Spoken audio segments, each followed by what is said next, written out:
Hey, I'm Rita Quinn, and I listen to Free Talk Live, and I want to know when I can take your guys' pictures. I'm with the lovely Rita Quinn, calendar girl.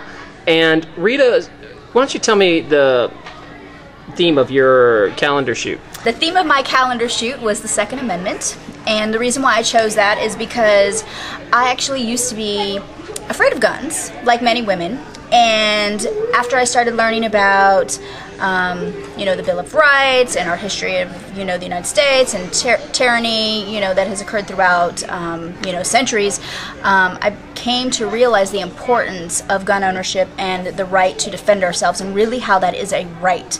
And so I became passionate about that, particularly for women to understand the importance of defending themselves and not being afraid of guns. And even though I'm not like some crazy gun-toting, I don't know, like the Bubba effect is what I think I put on my calendar, because they were trying to claim that, CNN and everything was like, oh, there's this crazy Bubba effect from the South and these rednecks are going to come out with their guns and everything. And I was like, hold on, I'm just a regular person and I'm not one of these, stereotypical, like the way that the media likes to demonize people who are gun advocates.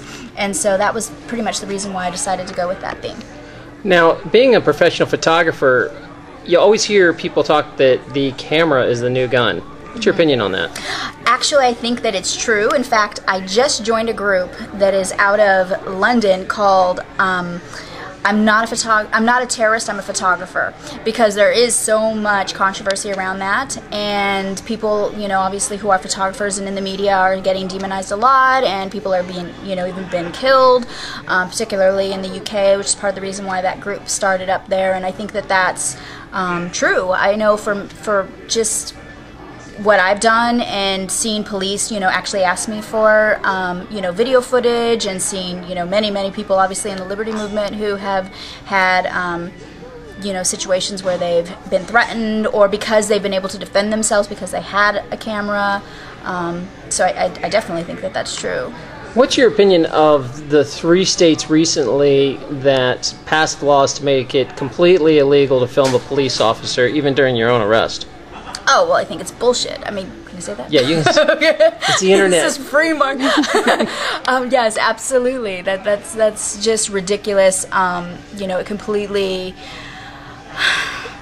it goes against everything that is our own personal right to defend ourselves, our own personal right to choose,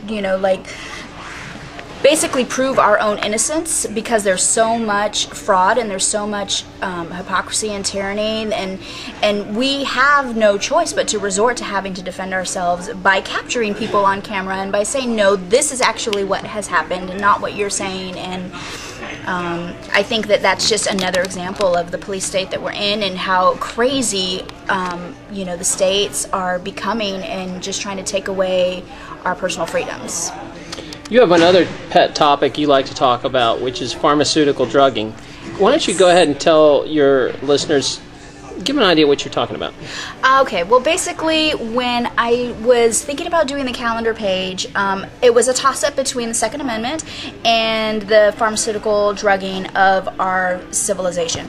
The reason why that topic was also near and dear to my heart is because I feel that part of the reason, or actually the reason, one of the major reasons that we do not have the uprisings that we had back in the 60s and in the 70s and all of that is because everyone is fucking drugged. Everyone is, taking Prozac every single day, or they've got fluoride in their water. Just all of these things that is being used against us to numb us and to make us, kind of hypnotized basically and unaware of what's happening around us. And so I think that is even more at a fundamental level of something that needs to be attacked, and people need to become aware of that so that they can wake up. Because I think that was actually put in place, call me a conspiracy theorist, but I think that it was put in place specifically to handle the problem of uprising. And so I think that until that is addressed, which many people who are in the Liberty Movement obviously, don't subscribe to that ideology of, you know, taking drugs and all that stuff as far as like pharmaceutical. It's basically like a lobotomy. And so I know I'm probably going to piss off a lot of people by saying that, because there are a lot of people who feel like those things help, but I also have a holistic health background, and I know that there's plenty of things you can do holistically to handle. Yes, people get depressed, people get sad, or, you know, have things happening, but I just don't think that the psychiatric approach is a real handling for those things. I think that it is, it was actually put there in the name of help, and it's not really there to help at all. It's really just there to suppress and to make us all numb and not active and aware and care. And so it's just a big hot button for me too, like you said. All right, thanks so much. Sure.